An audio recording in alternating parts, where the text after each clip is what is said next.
시청자 여러분 안녕하십니까. 역사 영토TV 이리네입니다. 오늘도 장계환 박사님 모시고 재미있는 이야기 해보겠습니다. 박사님 안녕하십니까. 안녕하세요. 이번에 우리 법원에서 위안부에 대한 판결이 나왔는데 이에 대해 자세히 알려주실 수 있을까요? 예. 먼저 위안부 판결이 나왔는데, 근데 우리가 이제 위안부라고 하는 용어는 쓰면 안 돼요. 그렇죠. 지금 현재 우리 정부에서는 공식적으로 위안부라고 쓰고 있죠. 왜 그렇게 쓰고 있을까요? 언론도 그렇게 쓰고 있고, 학계도 쓰고 있고, 시민사회단체도 쓰고 있고, 다 그렇게 쓰고 있는 거예요. 일부 양식 있는 깨어있는 시민들만 위안부라고 안 쓰고 있습니다. 그분들은 이제 뭐라고 쓰고 있냐면은 일본군 성노예 피해자라는 용어로 쓰고 그러면 있습니다. 박사님 위안부 그 단어의 뜻은 그러니까 뭐예요? 위안부라고 하는 것은 가해자 용어입니다. 일본 군인 입장에서 위안부죠. 그러니까 전쟁에 피로하고 지친 몸을 여자들이 와서 이안소에 와서, 그렇구나. 이안소가 있어요. 이안소에 와서 지친 군인들을 위로해 주는 여자를 위안부라고 합니다. 그러면 내가 물어볼게요. 우리 할머니들이 일본 군인들 전쟁한다고 너무 수고 많다고 위안하러 거기 그거는 갔습니까? 아니죠. 그건 아니잖아요. 그러니까 위안부라고 하는 것은 가해자 용어예요. 더욱 중요한 것은 우리가 아니라 유엔에서 결정을 지었어요. 뭐라고 결정 지었냐면은 위안부라고 하지 말아라. 위안부는 가해자 용어다. 이게 제 얘기 아니에요. 그렇죠. 유엔의 얘기예요. 이거는 정확하게 일본군 성노예 피해자 그렇죠. 문제가 성노예 있어요. 피해자죠. 그래서 우리 사회에서 이 문제를 해결하기 위해서 재판도 중요하고 뭐도 중요하고 뭐 우리가 뭐 수요 집회에 나가서 뭐 많은 하는 것도 중요하지만 가장 중요한 것은 일본 군인 시각에서 떠드는 용어부터 좀 정립을 할 필요가 있어요. 그래서 위안부라고 하는 용어는 가해자 용어고 우리가 피해자, 우리 할머니들은 일본군 성노예 피해자일 그렇죠. 뿐입니다. 끌고 그래서 갔잖아요. 이 피해에 대해서 지금 우리가 보상을 받으려고 하는 게 지금 이 운동입니다. 그래서 그렇군요. 이번에 이제 특히 이제 이렇게 재판을 했는데 어떤 재판이 나왔냐면 이제 일본군 성노예 피해자들에게 각 1억 원씩 지급하라는 이제 명령을 나왔어요. 우리 이제 재판부에서 내렸죠. 근데 중요한 것은 말입니다. 이게 너무 늦게 내렸어요. 그렇죠. 몇 번 안 남았잖아요, 지금. 그것도 그런데 이게 7년 5개월 전에 재판을 청구를 했어요. 그 왜 그렇게 오래 걸렸을까요? 우리 재판부도 뭐 여기에 대해서 좀 정확한 인식이 없다 보니까 그 할머니들이 6분이나 그 사이에 돌아가셨는데 그렇죠. 다 살아 계실 때 이런 판결을 내려갖고 법의 어떤 정의로움을 보여줬었어야 되는데 그렇죠. 일본군 피해자, 일본 군인들한테 성노예로 피해를 한번 입고 다시 한번 또 그 두 번째로는 일본 재판부에 이걸 4차례에 거쳐갖고 재판 신청했는데 전부 패소를 했어요. 거기서 혹시 전 정부 박근혜 전 대통령 정부 때문에 그가 이렇게 맞아요. 오래 그 걸리지 얘기하는 않을까요? 거예요. 그것 때문에? 거기서 이제 우리가 그러니까 일본 군인한테 피해 한번 있고 일본 재판부에서 4차례에 걸쳐 갖고 이제 신청을 했는데 모두 패소해 갖고 또 한 번 이렇게 아픔을 맛보고 세 번째는 우리나라 재판부에다 또 넣었단 말이에요. 넣었으면은 예를 들어서 3달이고 4달 만에 판결을 그렇죠. 내려야 돼. 그게 뭐 우리 역사적에 그 모든 기록이 다 있고 한데 그걸 고민할 게 뭐가 있어요. 그런데 그걸 고민을 했다라고 하는 거야. 재판부에서. 왜 이걸 고민하는 건지 그거 갖고서. 그 박근혜 정부를 이명박 정부하고 박근혜 정부를 거쳐오면서 이거 7년 동안 이거를 계속 끌고 오다가 이번 이제 문정권 들어와서 이제 이번에 그 판결이 이제 겨우 났다라고 하는 거예요.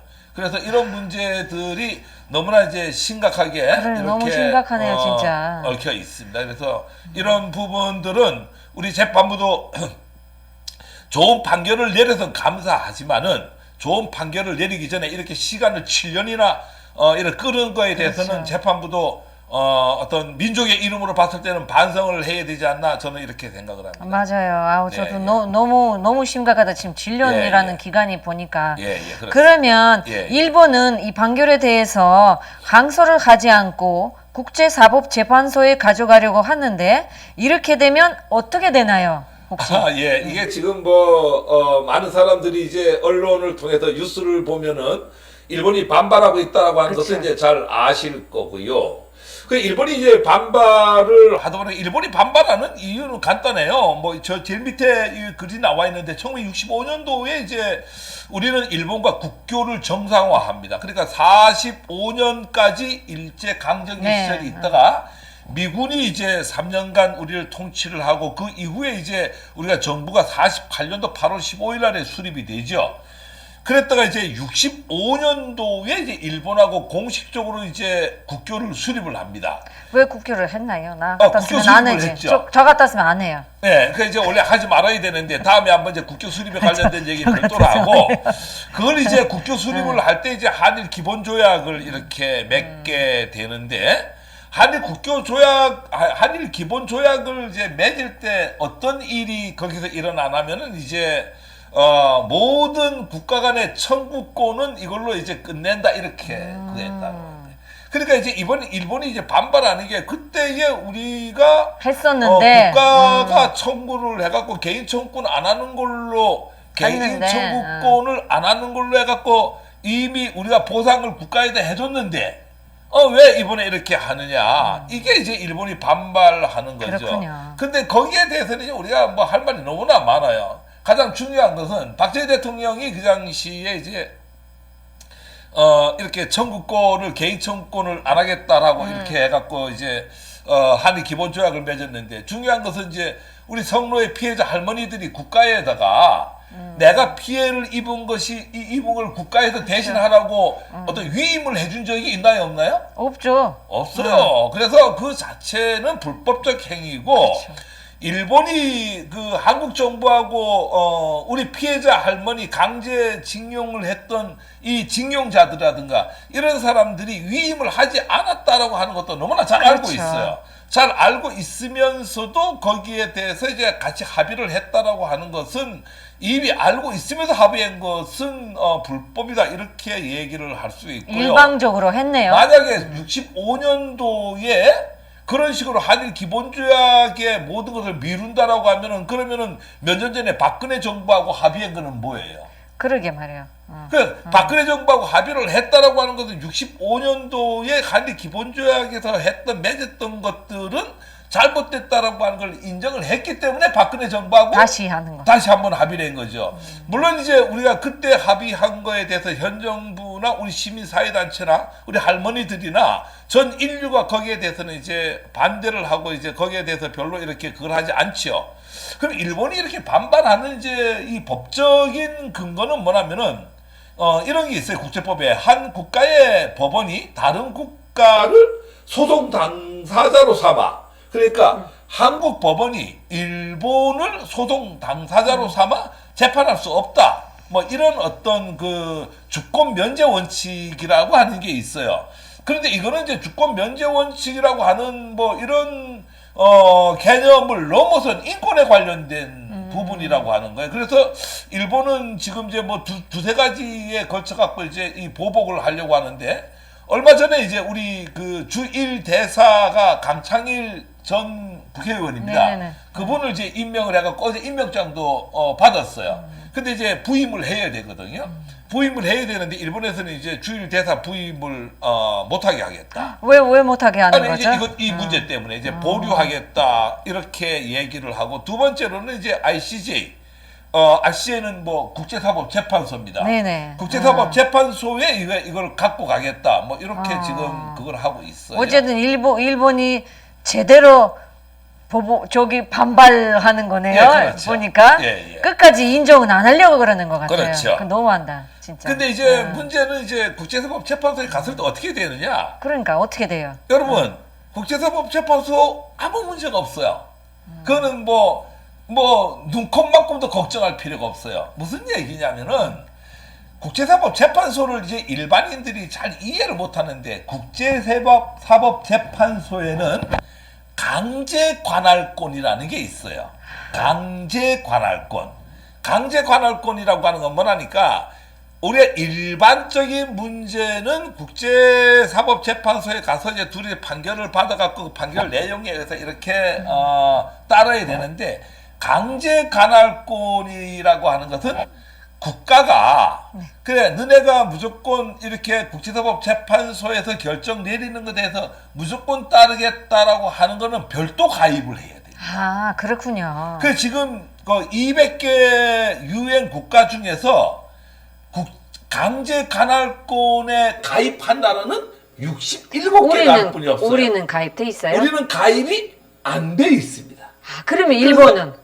일본은 가입이 돼 있어요. 그럼 어떻게 되는 거야, 이 상황에서? 그 일본이 가입이 돼 있기 때문에 강제관할권 가더라도 우리가 안 돼 있기 때문에 우리 안 가 이러면은 끝나는 거죠. 끝나는 거예요. 안 가는 거예요. 그걸 강제관할권이 없다라고. 그러면 그때는 봐봐요, 박사님. 그냥 국제사법재판소에 우리가 안 가더라도 일본 측은 항소심 할 거 아니에요. 그러면 아니, 그때 일본심이 항소심이라고 하는 건 우리 법원에 하는 거고, 응. 우리 법원에 이제 이번에 하라고 했더니 이번 안 하겠다라고 안 해요. 하겠다고, 응. 근데 안 하고 이제 국제사법재판소를 갖고 가겠다 네. 이렇게 큰 소리는 쳤는데, 국제법적으로 따져보면 갖고 갈 수 없다라는 얘기예요. 그러니까 우리가 가입 안 돼 늘 있으니까. 독도 얘기할 때 이제 독도 문제를 일본이 이제 제소하겠다. ICJ라고 합니다. ICJ 국제사법재판소에 제소하겠다.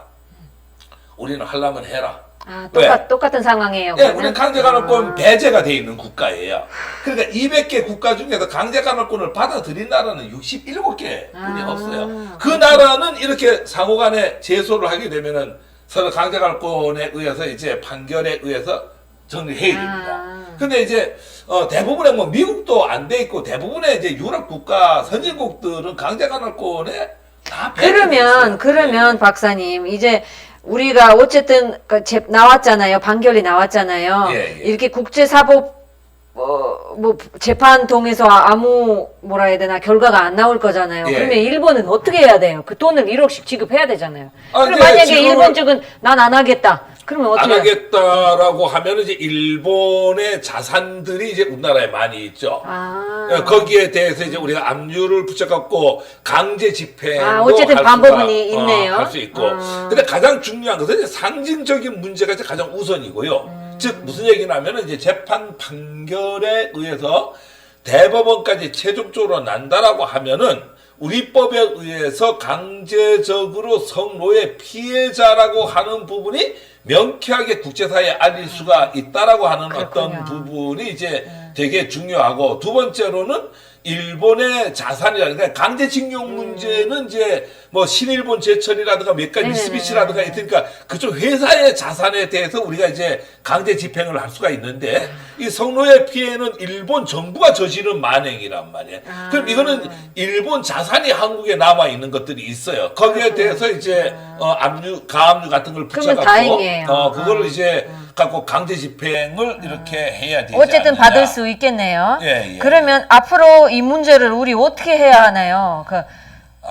이 문제는 참 뭐 여러분들 너무나 잘 알다시피 이게 너무 아픔이잖아요. 우리 할머니들 문제가 누구 문제가 아니고 우리 민족의 문제예요. 우리가 약 40년이죠. 우리가 1905년 맞아요. 울산 늑약부터 40년간에 걸쳐 갖고 이렇게 핍박을 당하고 마지막에 대동아 전쟁이 일어나면서 일본의 강압에 의해서 우리 할머니들이 이제 성노예로 이렇게 피해자가 돼 갖고 이렇게 했던 그 결과물입니다. 그렇지. 우리는 이 문제를 세계 만방에 알려야 돼요. 여러분 너무나 잘 알다시피 독일 같은 경우에는 뭐 그 침략 독일이 침략을 했는데 가서 본인들이 사과를 받을 때까지 사과를 이렇게 하고 있는 그런 자세가 요구되는데, 일본은 그렇지 않다. 사과 안 한 것 같은데요. 뭐 옛날에 사과를 한번 하긴 했는데, 민주당 정권이 있을 때 사과를 했는데,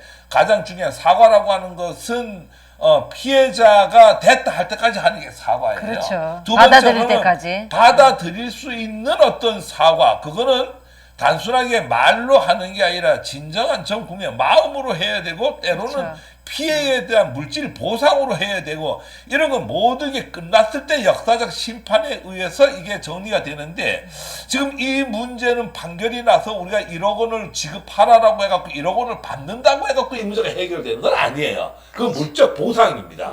그냥 물적 보상에 불과하고 진정 일본이 국가 차원에서 우리 전 국민이 우리 민족 전체가 됐다고 할 때까지 진정한 사과를 할 때에 우리 양국 관계가 그렇죠. 정상화가 되지 않나 이렇게 생각합니다. 저도 그렇게 생각해요. 예, 진짜 끝까지 사과 받아야 돼요. 받아야 한 분 되죠. 남아서도 아직 예, 몇 예. 분밖에 안 남았잖아요. 예, 예. 그러면 시청자 여러분도 앞으로 위안부라고 부르시지 말고 일본군 성노예 피해자라고 불러야 돼요. 예. 저도 솔직히 위안부 계속 불렀었어요. 예, 그래서 예. 반성합니다. 예, 예. 지금은 알았으니까 예, 예. 앞으로 다르게 부를 거예요. 그래서 이 문제를 진짜 심각한 문제이고 우리 같이 다 뭉쳐서 꼭 이 사과 받을 때까지 그 시민 운동이라든지 네. 뭐 계속 해야 됩니다. 어쨌든 해야 됩니다. 네네. 오늘은 여기까지 하고요. 다음 시간에 더 재미있는 내용으로